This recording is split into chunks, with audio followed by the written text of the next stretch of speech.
If you were asked who the most talented baseball player of all time was, who would you say?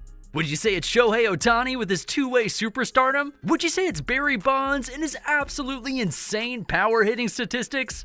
Or would you go a different route and say that it's someone like Mariano Rivera who dominated almost every single hitter he ever faced?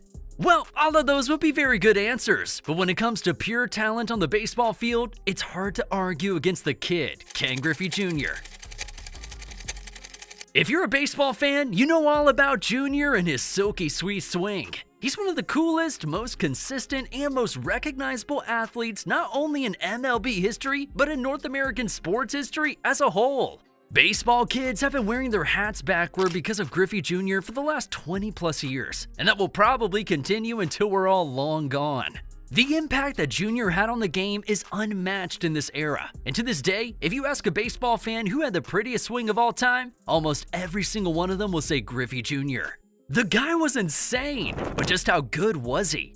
That's what we'll be going over today. In this video, we'll be going over the entire baseball history of Ken Griffey Jr. and just how much impact he had on America's favorite pastime. Ken Griffey Jr. was born on November 21, 1969 in Donora, Pennsylvania, to parents Alberta Griffey and Ken Griffey Sr. Griffey Sr. was a heck of a ball player in his own right. He would play a lengthy 19-year career, spending most of it with the Reds, but also spending some time with the New York Yankees, the Atlanta Braves, and the Mariners, which we'll get to later. He would finish as a three-time All-Star and would even help lead his Reds to back-to-back World Series wins in 1975 and 76. Griffey Sr. was one of the biggest names in baseball, and in his time with the Reds especially, his son would spend a ton of time in the clubhouse, finding his love for baseball at a very young age. Ken Jr. would spend his entire childhood playing baseball at the Little League level, trying to be exactly like his dad was at the Major League level. This would continue all the way through high school for Jr. Jr. would attend Archbishop Moeller High School in Cincinnati, Ohio, which is actually the same high school that his future teammate Barry Larkin would attend just a few years prior. Jr. was a dominant two-sport athlete in his high school years, as he would dominate on the gridiron on top of hitting nukes every day. He was a monster wide receiver, and even received full-ride scholarships to play football at some powerhouse schools like Michigan and Oklahoma. Can you imagine Ken Griffey Jr. in the NFL? That would have been insane. However, he would ultimately focus on baseball entirely after the success he had. He only played high school baseball for 2 years, but they were a historic 2 years. Over his junior and senior seasons, Jr. would bat an absurd .478 while hitting 17 bombs, resulting in him being named the U.S. High School Baseball Player of the Year in 1987. Yeah, he was the best high school player in the entire country, while his dad seemed like an auto hit at the next level. The kid, to the shock of absolutely nobody, would completely forego college and declare for the 1987 MLB draft straight out of high school, and at the young age of just 17 years old. Jr. would be selected with the first overall pick by the Seattle Mariners. Just 2 short weeks later, Jr. would make his professional debut with the Bellingham Mariners, the Seattle Mariners' Class A short-season minor league affiliate. And in just 54 games, Griffey would take the baseball world by storm, batting .313 while hitting 14 home runs, driving in 40 runs, and stealing 13 bags.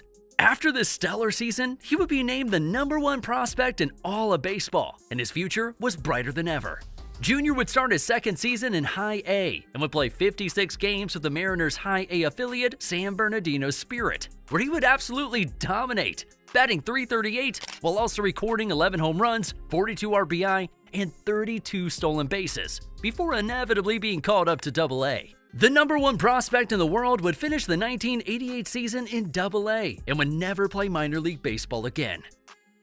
Griffey Jr. would make the Seattle Mariners opening day roster in 1989, and the rest is history. The kid would make his major league debut on April 3, 1989, in a game against the Athletics. In his first ever plate appearance, Griffey would smoke a Dave Stewart changeup into the left center field gap that would bounce off the Coliseum wall for a double. Ken Griffey Jr. had officially arrived. Just 1 week later in his Mariners home debut, Griffey would hit his first career home run in his first ever at-bat at the King Dome in Seattle. Just 1 week into his MLB career, Ken Griffey Jr. was arguably the best player on his entire team. After a super hot start, Griffey would cool down a bit and would finish his rookie season with a .264 batting average, 16 home runs, 61 RBI, and 16 stolen bases in 127 games. finishing as a finalist for the AL Rookie of the Year award, an award that would ultimately be won by Greg Olson, a closer for the Orioles.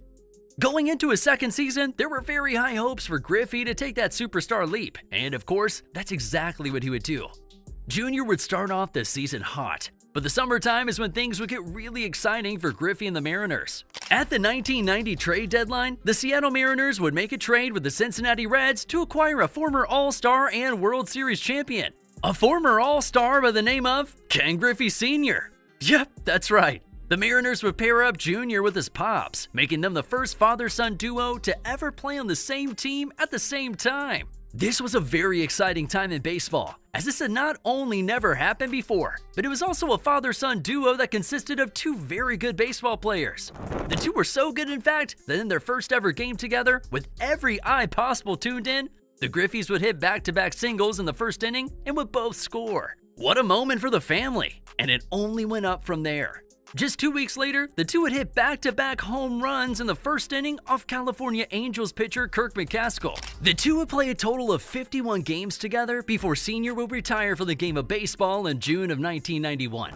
Despite his father leaving his side, Junior would continue his dominance, making his first two All-Star games in 1990 and 1991, and starting what could only be classified as defensive dominance, winning his first of 10 straight Gold Glove awards in center field. Over the next 3 years, Junior would bat over 300 in every single season, including an absolutely dominant 1993 season where he would bat .309 while recording a 1.025 OPS, mashing 45 home runs and driving in 109 runs. Funny enough, he somehow finished 5th in AL MVP voting this season.